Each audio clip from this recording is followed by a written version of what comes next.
If you guys listen to Emperor of Sound, fuck's sake, and again, Emperor of Sound. That sounds like a fucking DJ electro compilation album.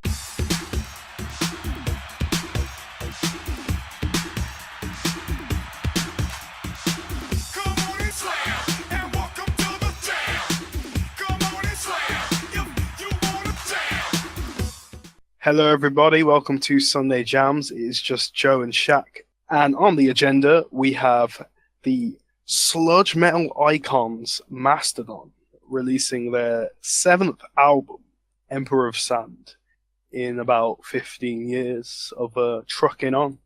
And yeah, we're going to review it, so let's jam.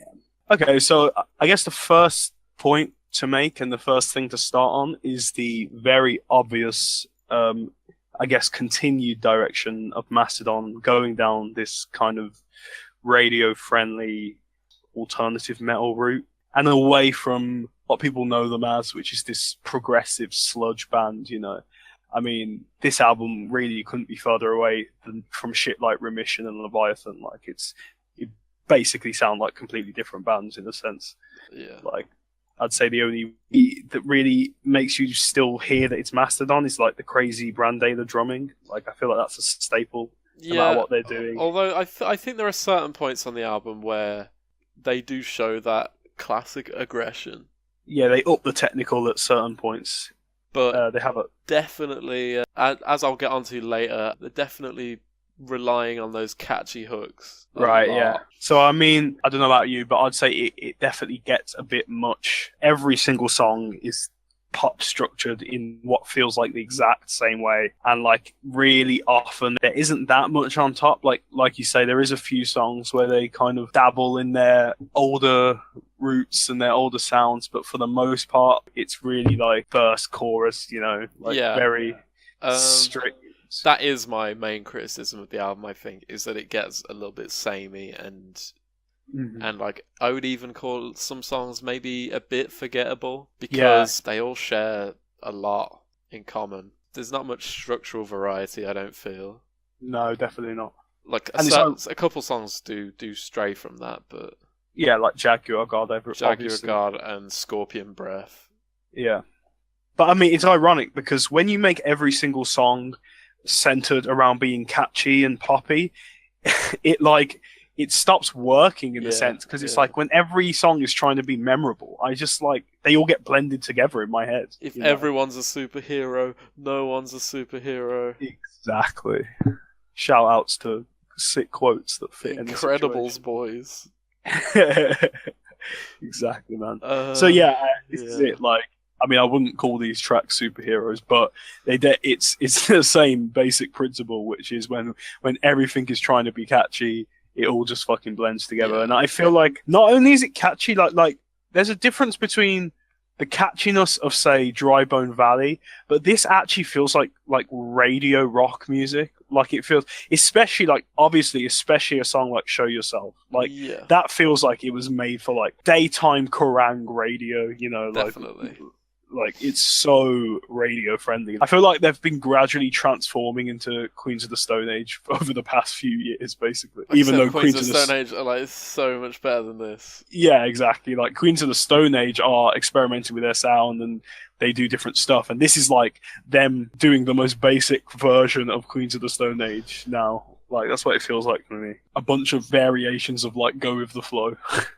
These songs are. I kind of know what you mean, yeah. I feel like Brandaila's singing is like such a key part of like these songs. Like on like almost every song, there's a bit where he'll like belt out some like really catchy vocal melody, and they'll keep coming back to that. Yeah, like you know, the bridge in Sultan's Curse, the Brandeila bridge is my favorite bit. That they're waiting inside, they're waiting to wash your eyes out. That bit. Yeah. And I mean, I really like the Dayla Sanders contrast, you know, like Andromeda being one of my favorite songs, if not maybe my favorite, but it's definitely up there. Okay. I think the Sanders Dayla harmony from Past bit, you know, that bit, I think that's like one of the best things. I think they work well together. and Dayla is, like you say, it's because Dayla is such a huge part of what makes it so catchy and what makes it so kind of fun, I guess, you know. Yeah. I really like him as a vocalist, and I like Sanders. I don't like the third guy who sings a lot. What's he called? Which one is it? Brent. Is it Brent that Brent sings quite Hines. a bit? Yeah, he's the one with the tattoo on his head, the other guitarist. Right, okay. Because I feel like Sanders and Dayla have very distinct voices. I feel like they all do. Yeah, Hines does have a distinct voice. I guess it's just, I don't know. He definitely does the least singing on this album. Right, yeah. When back in the day it used to be Troy mainly, and then Brent. Right, okay. Yeah. Back in the day, Brand never used to sing. Yeah, the first 3 albums or so. Yeah. It was. I feel like it was just too. The first 3 albums are too like hardcore for him to sing on. Like his voice would not work on like a Blood and Thunder, really, or like March of the Fire Ants and shit. Anything like off Remission, his voice would not have worked on. Yeah. I don't even dislike the fact that they're not as heavy as they once were. It's just how samey it gets. Yeah.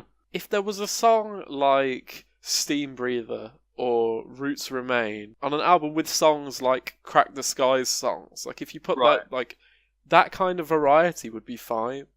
Mm-hmm. When every song is trying to be like a single.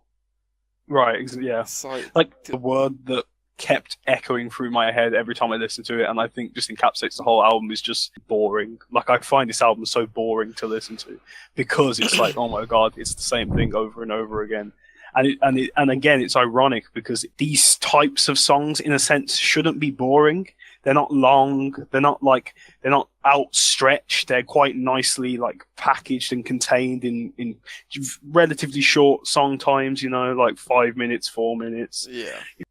By the book. On paper they shouldn't be boring songs, but as an album experience, I get so bored in like songs like Ancient Kingdom, Clandestiny, Scorpion Breath. They all really bored me. Like, just like you say, Scorpion Breath had a bit of edge to it. I think Scorpion Breath is better than the other 2 songs you listed. Yeah. I think the run of Word to the Wise, Ancient Kingdom, and Clandestiny is like the most boring 3 songs in a while. Yeah. Like, they all are just all pretty forgettable. Mm-hmm. And yeah, I just find this album quite boring. Like, I think that's what I'd use to sum it up more than anything. No, I wish they would have gone a little bit harder with the conceptual side, because like that, a lot of that comes through on Jaguar Guard and Sultan's Curse, like the opener and the finisher. Right. But like in the middle, like it kind of, you lose the narrative, and like the prog doesn't really show itself until Jaguar Guard has some prog in it. Like the structure is completely just like storytelling, and it changes a lot, and like it has it has all sorts of like weird warping and keyboards and stuff coming in. And even though it's like might be my least favorite song on the album, I still appreciate that. Yeah, I mean, I really like in Jaguar God. I really like the soft acoustic-y intro. I think it's acoustic. It might just be like a light guitar or like electric guitar or whatever. But the kind of soft intro is really cool. And yeah, there's some cool tempo changes and stuff like that in there, which and it's not revolved around this catchy formula. So, again, like you, I'd very much struggle to call Jaguar God a highlight, even though it has changed it up from the rest of the album. Even though there's a load of different parts, none of them actually engage me except like the first kind of movement, which is the soft bit at the beginning. I didn't even think that bit was that great, to be honest. Really? Yeah. I would call it great. It was just, I just kind of liked it, I guess. But yeah, there are parts where it gets like in Sultan's Curse, you have that kind of in the bridge and chorus, you get like quite these like accelerated guitar fills, and it's kind of progressive-y, and the heaviness of the verses, and the drums, they feel like really erratic and free, which is very early Mastodon. Like, they felt really like unchained. So I think Sultan's Curse is a good example of where they've implemented some of their old sounds. It's definitely a highlight for me. Mm-hmm. I'd say it's pretty at least close to a highlight, I'd say. I feel like it's a really strong opener, and it was like a really strong first single off the album as well. Yeah. Like, at the time, like I wasn't sure if it was what I wanted from a new Mastodon album, but like compared to the rest of the album, I feel like it was a lot stronger and more memorable. Right, yeah, okay. So I guess we need to talk about "Show Yourself" because some people are labeling it and dubbing it as the worst Mastodon song ever made, and I don't feel that strongly about it. But how do you feel about the song? I don't feel that strongly about it, but Yeah, it it gets almost old. made it. Yeah, it definitely got old. Well, Yeah. but like at first, I definitely appreciate how catchy it is.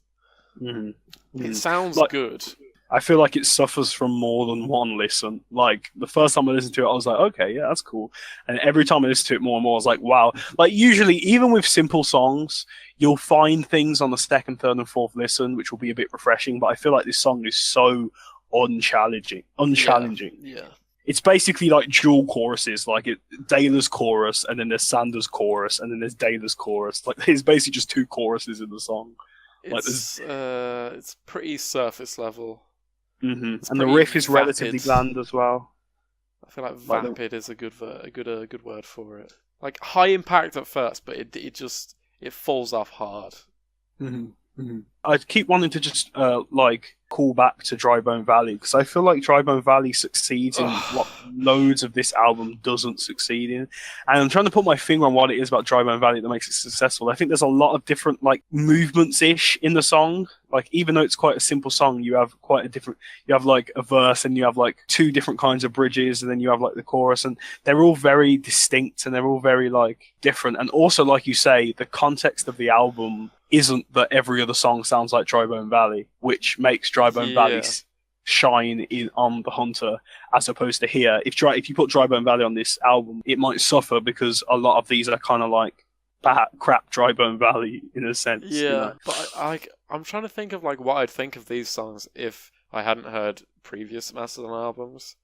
And it's like maybe I would like Jaguar Guard if I hadn't heard Crack the Sky. Yeah, I know what you mean. It's disappointing for them. Like you say, I understand and I kind of respect them wanting to change their sound, and they've kind of said they're done with their old sound, and whatever, they can do what they want. Yeah, I've heard Brent say many times that like he doesn't even want to play metal anymore.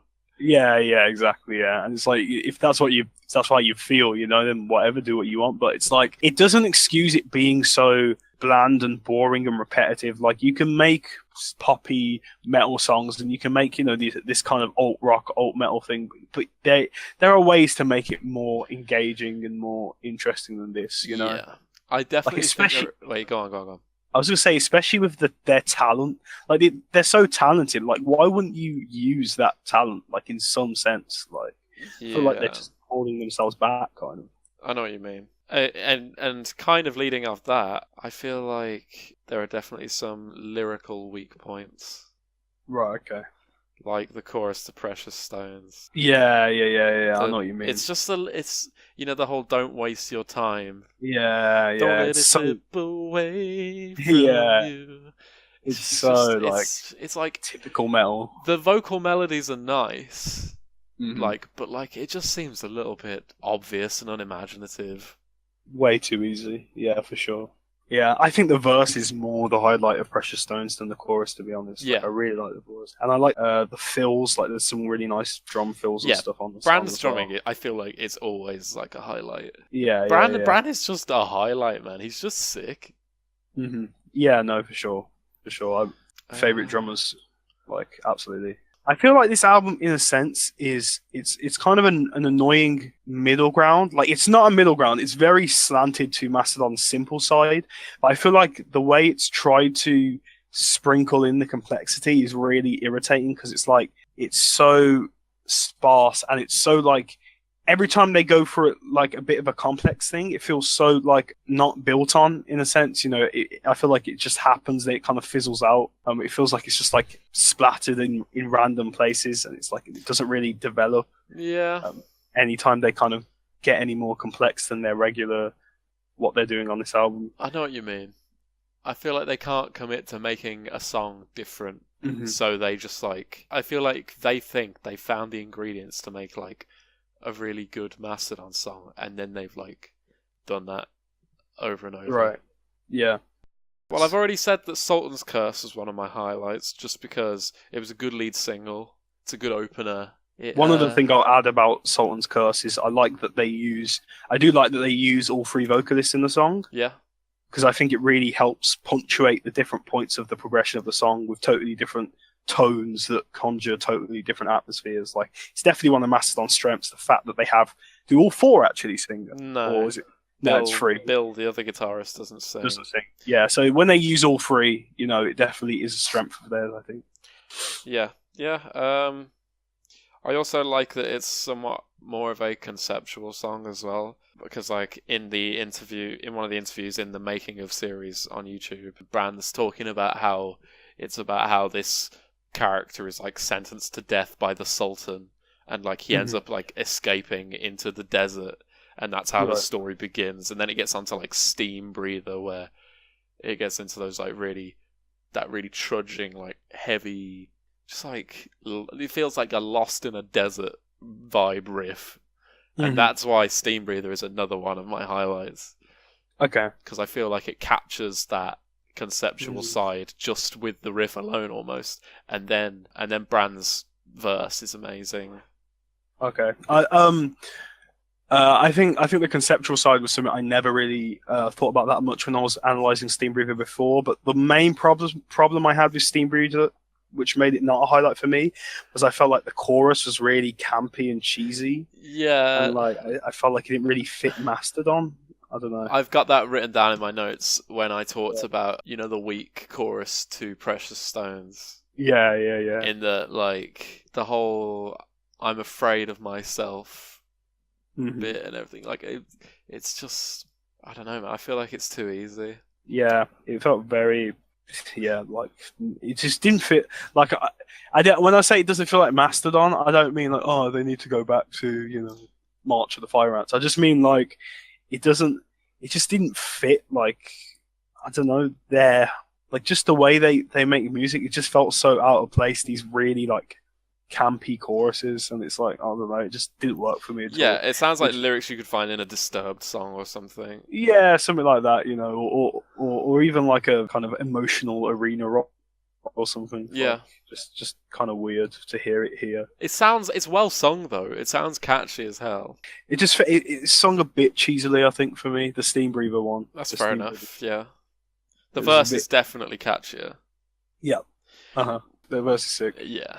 Roots Remain might be my favourite song on the album. Yeah, so that was my number one song on the album. The chorus is so just like like my brain like transcends when I hear that chorus, and it's just like Jesus, man. Yeah, it's a really nice chorus. Brand sounds so good.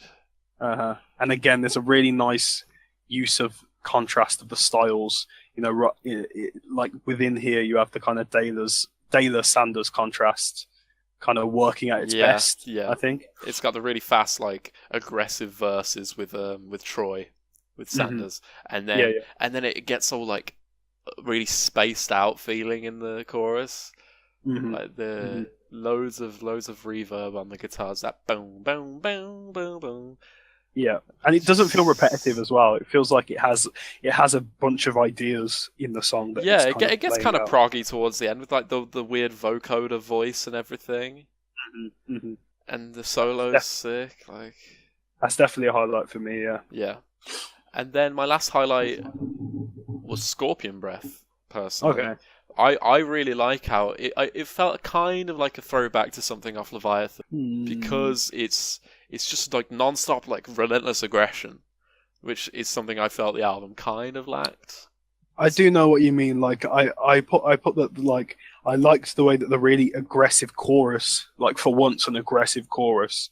But you're right. This was probably the most aggressive song on the album, I guess. I don't know if it fit in Leviathan, but I really like Leviathan. So maybe it's just because I'm biased because I wasn't big on this song and I wouldn't want to imagine it on Leviathan. But yeah, I know what you mean. And also, I kind of want to mention Ancient Kingdom.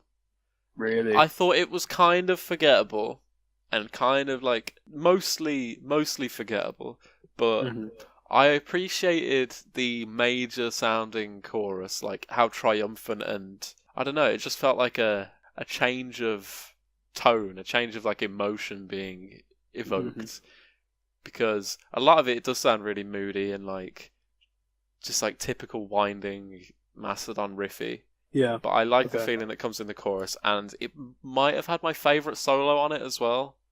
I really enjoyed the solo on Ancient Kingdom. Either that or the Roots Remain solo, because Roots Remain is just sick. The highlights that you haven't mentioned, which should be my major highlight that you haven't mentioned, which would probably be my second track, is Andromeda. Andromeda, yeah. No, it was probably my favourite of the singles before I listened to the album, and then Sultan's Curse overtook it. But I really like Andromeda. I probably should have paid more attention to it when I was re-listening to it. Well, yeah, this is the thing, actually, when you said it was my favourite. I thought it was better as a single, because when I listened through the album, by the time I hit this track, I felt like I'd heard a bunch of the melodies a million times because of how repetitive the album feels. So by the time because Andromeda's so low down on the track list, by the time I got here on the album, I was kind of worn out from this kind of sound. Which kind of fucked with my enjoyment of it. Yeah, by the time I got to it, like I sat through Sultan's Curse and Show Yourself, but then by the time it got to that, it was like, I already know this one. Next one. I'm getting tired of this album. Yeah, exactly. Yeah. So even though it is one of my highlights, I remember it more fondly from when it was released as a single than now, just because in the context of the album, it's just unfortunately low down and quite a boring album, basically. But the instrumental break in the middle, I wanted to just highlight, because it's a lot heavier and it's a lot more.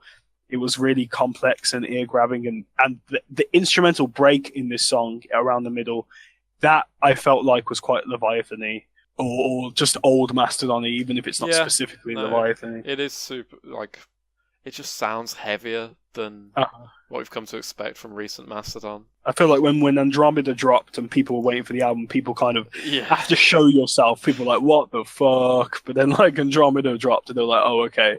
Maybe the album isn't just going to be like Show Yourself. Even though I don't despise Show Yourself like others do, but I know I could imagine how a Mastodon fan would feel when they heard Show Yourself drop. Like, it's so different from anything they've ever dropped. I want to see everything you made of. It's like radio rock. It's like alternative rock. It is. It's. I still kind of enjoy it though. Yeah, it's not. I wouldn't even. I'm moving on to my lowlights. I wouldn't even put it as a lowlight really, because there were songs on here that I really didn't like. Clandestiny was a low light for me. Yeah, I didn't even pay enough attention to it to class it as a low light, to be honest, because it was just so forgettable. Yeah, like I know there's catchy bits on it, but like what song doesn't have catchy bits on this album? Yeah, exactly. Minus the verse, I wasn't huge on Steam Breather. The thing is about lowlights, like Jaguar God would kind of be a low light. That's my one and only low light. Yeah, I don't really have many lowlights on this album because it's such a fucking safe album that it's like nothing really sucks. It's just that everything's so middle of the lane, boring. Like, the one thing I wanted to say was like, they're lucky that they decided to go with this, because the good thing about this kind of style is that it doesn't really overtly suck. Like, you don't listen to it and it's like, oh my god, this is terrible. It's very safe. It just bores you to death, basically. So, it's kind of like a very safe album, but not in a good way. Like a very safe but boring, I guess. I can't do much but echo that, to be honest. So yeah, Jaguar God, I guess maybe Steam Breather, although I do really like the verse. I guess maybe Ancient Kingdom. I don't even know. Word to the Wise, probably. I guess a bit. Again, these could all be lowlights, but they could also just be middle lights. Yeah. Moving on to the scores. I feel like, again, it's quite lucky, because I feel like I give it like a high 5 to a low 6, and that's just because nothing offends me on the album, in a sense. Yeah. Like nothing really makes me kind of wince and makes me want to just alt F4, and it's kind of decent. Like, it's kind of decent, so I don't want to. I couldn't give it like a 4, because that would be saying it's bad, and I don't really think it's bad. It's not bad. It's not what people want. Yeah, it's meh. It's not what they're capable of. They're really not playing to their strengths, in a sense. They're really like holding back. So yeah, I'd say a high 5, low 6. I haven't really decided which one I'd stick it on, but it's on the fence between a 5 and a 6 for me. I'd give it probably like a middling 6. Okay. Because I really like Mastodon. Yeah. And like, I appreciate them even when they're like not taking any risks. Mm-hmm. As much as I want them to be like reaching their potential, like some kind of underachieving child. Yeah. It's like I know you're better than this. Uh-huh. But like at the same time, I can appreciate what's there, and new Mastodon will never be a bad thing.